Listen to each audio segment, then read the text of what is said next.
दाया।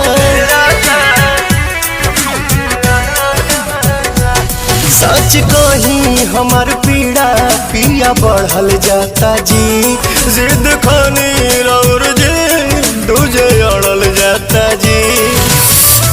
से हचकाई के ही लोर दीना बाटे कमर कमजोर पिया छोड़ दीना, बाटे कमर कमजोर पिया छोड़